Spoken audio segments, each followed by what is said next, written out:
Try Wise Busog Sachet. Nalapnos po yung balat ninyo? Ang aking ama ay nag-aalaga ng baka doon para sa tuition ng aking mga kapatid. Pero hindi siya binayaran ng tama. Kulang pa para pambayad sa mga utang namin noon. Kaya hindi kami nakapagbayad ng tuition sa eskwelahan. Sa sama ng loob, sinunog ng aking ama ang kamalig namin. Sinikap kong mailigtas ang inaalagaan ko. Kaya sinabi ko noon, dapat maging matagumpay ako at ibibigay ko sa kanila ang pera ko. Pero ang nakakalungkot, namatay ang magulang ko bago ko nagawa yun.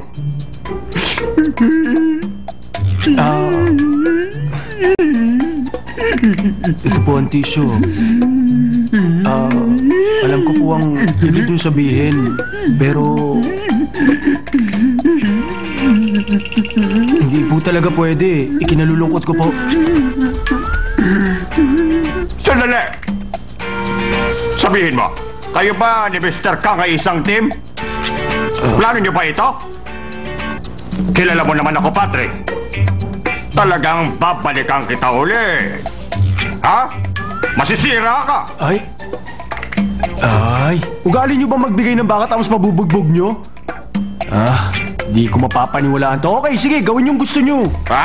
Ibig mo sabihin, hayaan mo masira ang pagkain? Halika. Iwan nyo nga ako. Halika, maupo ka muna. Sige Paano na. nyo nagagawa to? Pinatawagan kita para uminom tayo. Umupo ka. Ay, Upo na. tinakot Sige naman na, ako sige na. Ayan, ganyan nga. Alam kong malakas ang loob mo. Pero masama ka palang magalit. Total, na-order ko na rin ito. Uminom na tayo. Ito. Ayan, hindi po ako umiinom eh. Halika rito. Uminom sorry ka po, pero muna. hindi po Minsan lang naman yan eh.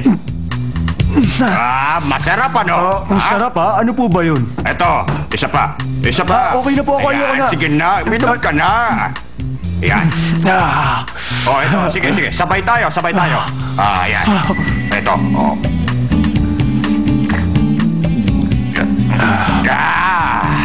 ang sarap, hindi ba?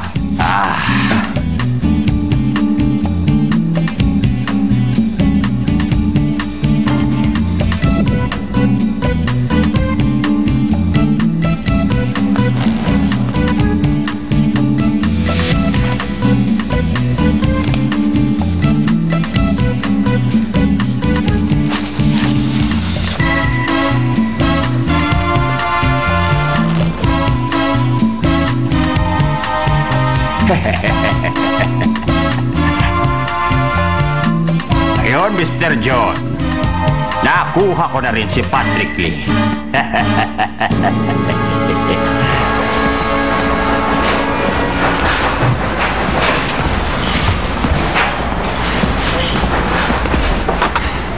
Ako nang gagawa nito. Hindi. Ako na lang.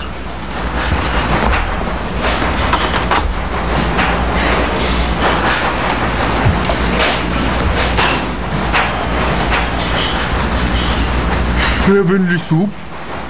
Ano kaya yun?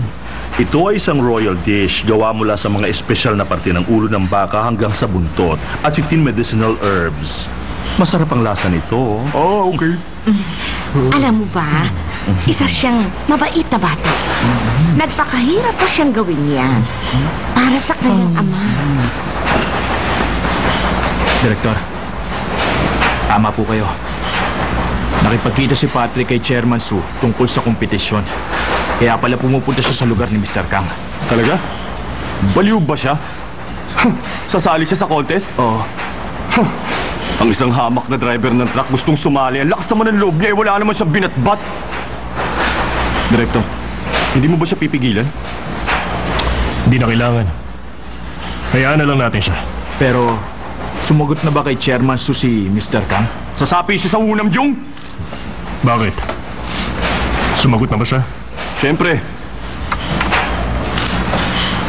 Ay, hindi ko sinabi sa'yo para masurpresa ka sa araw ng pagpunta niya.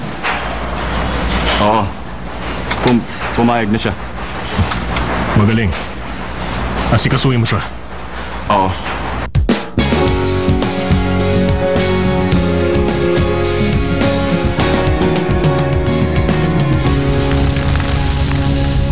Sa bawat oras na di ka piling ka. Nandiyan na siya. Nakapasok na siya ng gate. Lagi na lang iniisip Ano? Anong gagawin ko? Kumusta na? Magiging kakampi natin siya. Gagawin ko ang lahat. Tiyak na papayag siya.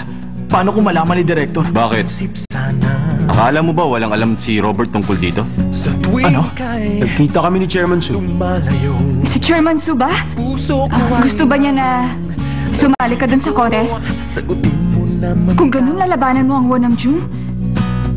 Huwag naman puro ako. Bakit